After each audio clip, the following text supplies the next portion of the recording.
Hi everyone, welcome from Houston here at CERAWeek 2026, where I had the opportunity to sit down with Alcides Andrade, Executive Board Member at the National Petroleum, Gas and Biofuels Agency of Angola.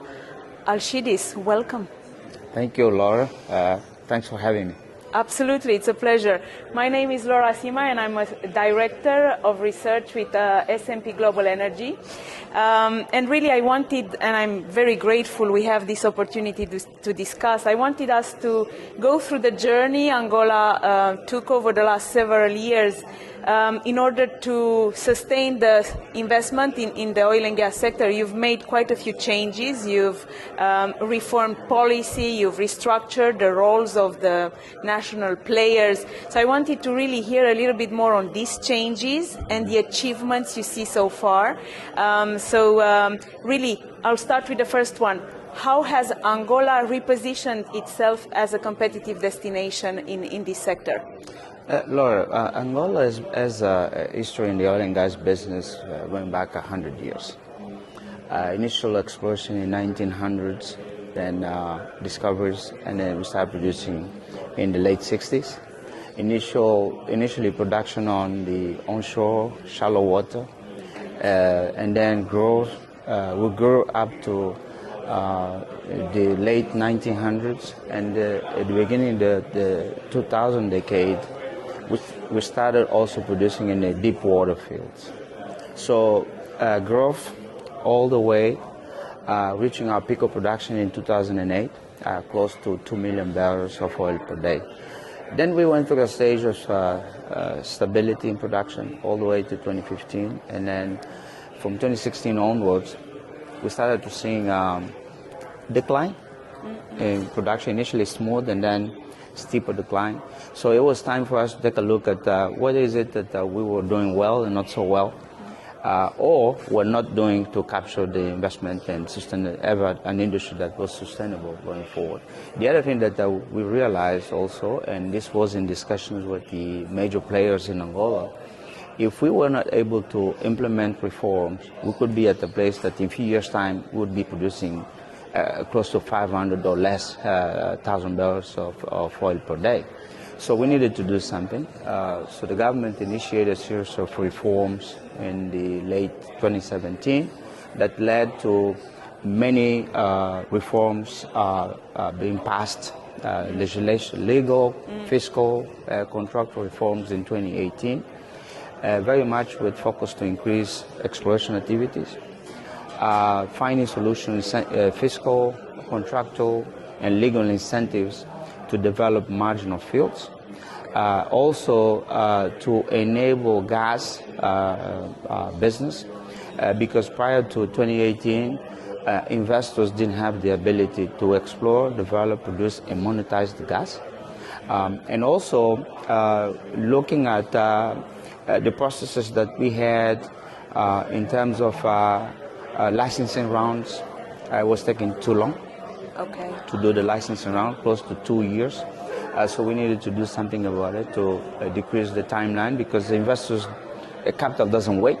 It goes wherever the opportunities are available. And the other thing that was also done is we also realized that from a collaboration standpoint with the industry, what we're seeing is we are taking too long to respond to the challenges in the industry and also the needs of the investors. So a series of reforms to tackle all of those challenges. As a result, what we're seeing today is, if you go back 2017, 2020, you would see that production was in steep decline. Now we have stabilized the production above 1 million barrels of oil per day. The other thing that you would also see is investment was going down. In 2020, we got to a lowest point where only about $8 billion was being invested on an annual basis on that particular year, and this was coming down with a steep decline from 2017 onwards.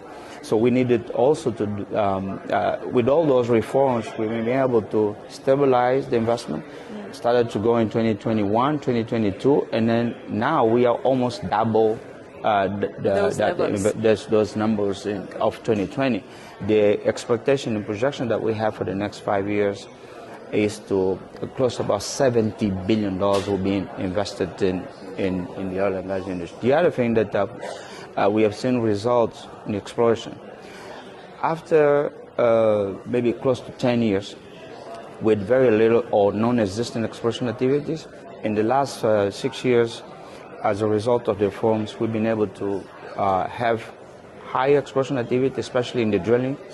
More than 30 wells, exploration wells have been drilled. Obviously, it's a beginning. We continue to have the focus on doing more. The other thing is on the gas side. I talked about gas. Prior to 2018, gas was a risk. If you found gas, you had no way of developing it.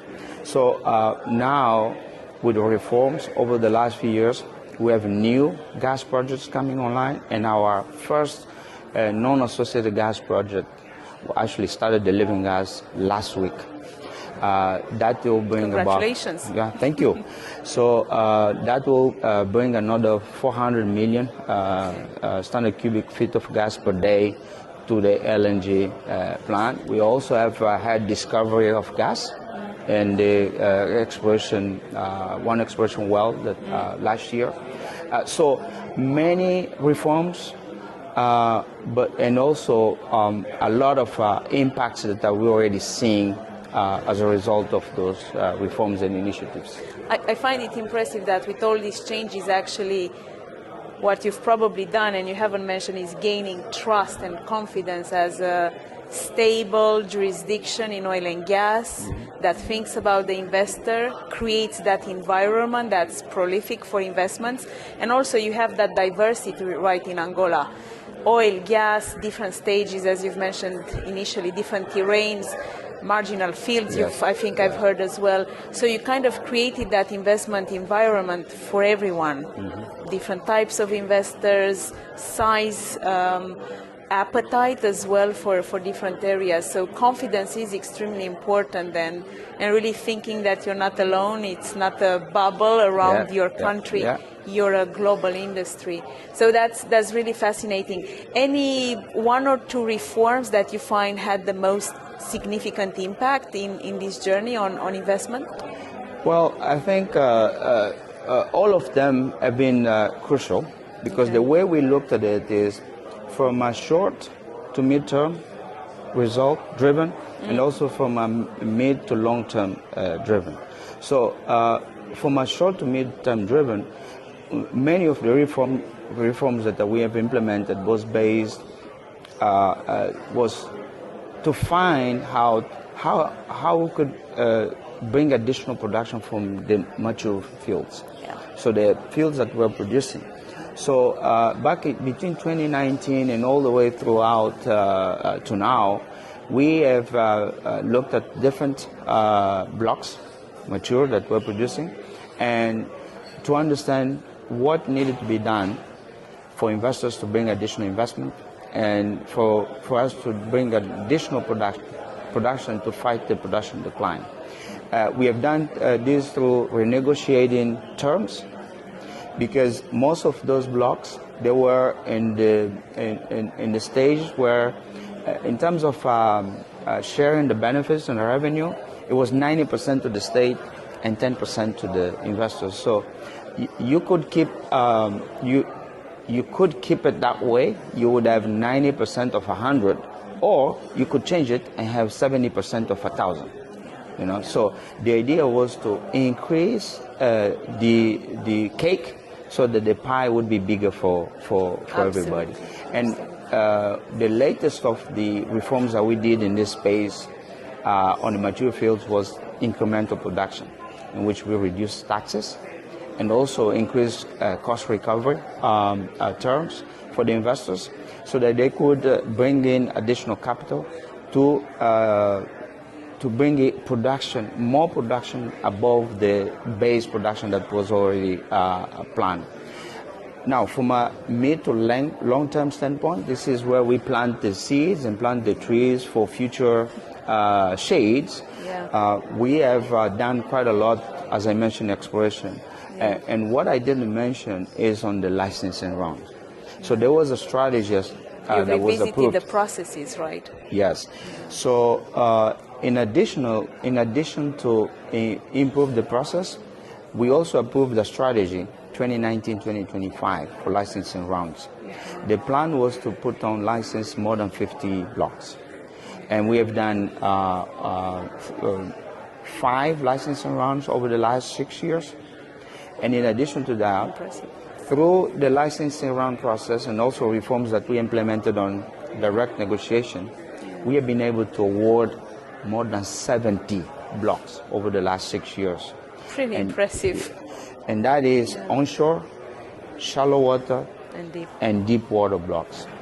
And to your point is, through this process, we've been able to bring in new players like Shell, for instance, and others that in the past perhaps felt they didn't have opportunities in country. Now they are back in. Back in 2019, as the agency was created, we had maybe 20 active concessions. Now we are in the north of 50 plus, well, 60 plus. We had maybe about 20 companies in the industry. Now we are in the north of 50 companies in country. So huge change, diversifying the portfolio, small, mid, and major oil companies and investors, as well as, and the idea was to look at different opportunity profiles and match those terms, whether it's fiscal or contractual, to tailored to the investor profile as well. Because when you talk about onshore blocks, you see the profile of the companies that are looking at that. Shallow water the same, deep water the same. Ultra deep water and deep water, there are a handful of companies that do that. So we, over the last few years, on the deep water, ultra deep water, and the frontier basin, we have focusing on increasing the portfolio of all the major oil companies. Like, for instance, companies like Chevron spent 70 years in 2 blocks in Cabinda. Over the last 5 years, we've been able to increase Chevron's portfolio south of Cabinda with new concessions. ExxonMobil, the same thing. We've been able to work with Exxon to not only increase the capacity in the block that they operated, the mature field, but also new blocks. Same with Total, same with Azule, which is a consortium of Eni and BP in Angola. And this is in addition to medium-sized companies that also started to come. When we started a conversation with those companies in the last few years, many, if not all of the small to mid-sized companies felt that Angola was not a market for them. It was just for the major oil companies. Because of declining production, right? So that was the profile and the message the country was giving at the time. Yes. And the sentiment and the perception as well. So I take 3 notes from what I've heard, which I think it's extremely important. First, in marginal fields, when you've reacted, you see that some companies don't make money anymore. And as you said, 90% of 10 is very small compared to 70% out of 1,000. Yes, so exactly. It's an interesting model there, how you've adapted to capture more value for yourself, but also to enlarge the cake so the investor can make more money. And that worry for the investor you have as a country, as a regulator, to continue to grow their portfolio in your country. That's quite unique in approach and a very interesting situation there you've created for the companies. So they want to stay in the country and build more. Yeah, very often when we sit down with investors, we ask, we tell the investors that we are not there to tell them what we want, but to listen to what they need to bring in their capital. So 3 things that we think is important. One is agility. your ability to look around the world, whether it's regional and globally, to understand what variables you need to change, what reforms you need to do to be able to be the place of choice for investors. Yeah. Second is flexibility. Flexibility in a sense that you need to understand the risk profile of all the opportunities that you have available, and also look at the company's profile to understand how you can create value for everybody, and how is it that you create conditions for them to recover their investment as quickly as possible and have a favorable return on investment. Third is pragmatism. You need to be pragmatic. You need to create a collaborative environment for everybody to kind of come together and find solutions. And one thing that we think is important is one of the best incentives you can give to the investors is to respond quickly. I mean, if you send a letter, an email, you need to respond quickly to address their needs and also the industry needs as quickly as possible. I talked to you about some of the processes that we improved. Back in 2019, when the agency was created, it was taking the concessionaire and the regulator more than 6 months, sometimes 1 year to respond.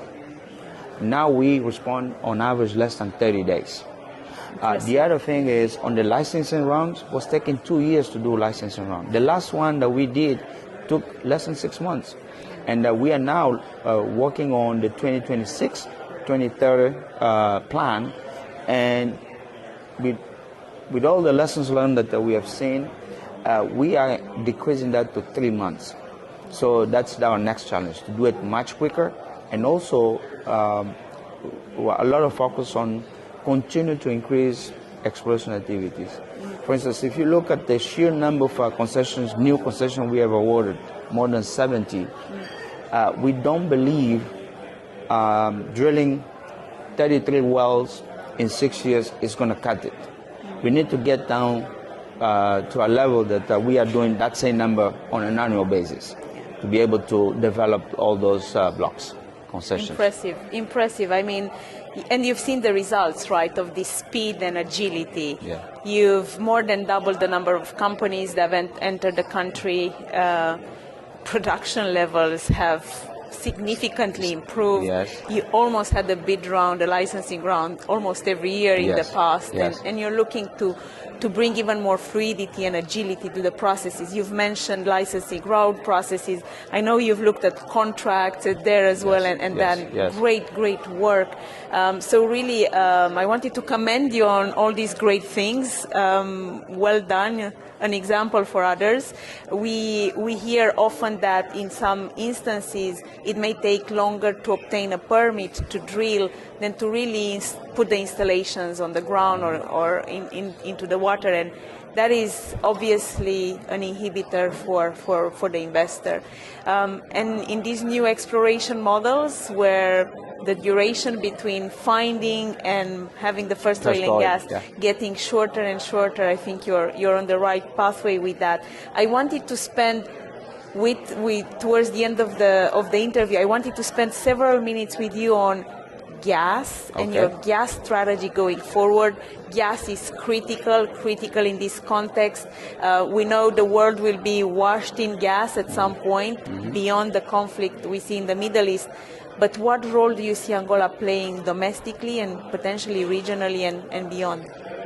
Well, Laura, we believe we have a high potential of gas. Current evaluation that we have is a potential of about 38 TCFs. And if you apply a recovery factor of 35% or so, you'll get about 15 to 20 TCFs, but these early stages.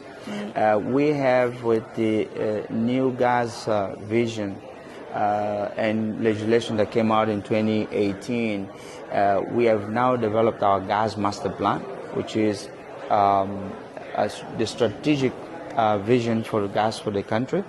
The idea is to continue to develop the gas segment, bringing more exploration.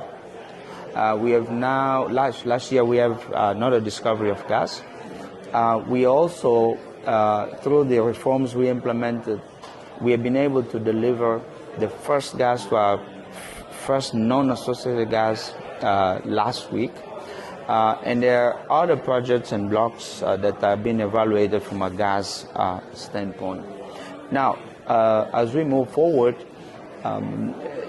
you know the gas business. Gas business is typically you develop gas, you go through the stages of exporting LNG, and then gas to power, and then looking at the domestic. We believe, based on the LNG plant that we have enough experience that we would consider that we went through that path of LNG and exporting. We have experience there, and we'll continue to bring more gas for export as well. From a gas to power standpoint, we have currently work ongoing to also increase gas contribution to gas to power, although most of our power comes from hydro sources, about 65 to 70%. And so the other piece is diesel and some gas, but the plan is to increase also. To replace diesel and even grow capacity. Yes. Yeah. And because by doing that, you get more efficiency, you contribute more to the environmental net zero reduction.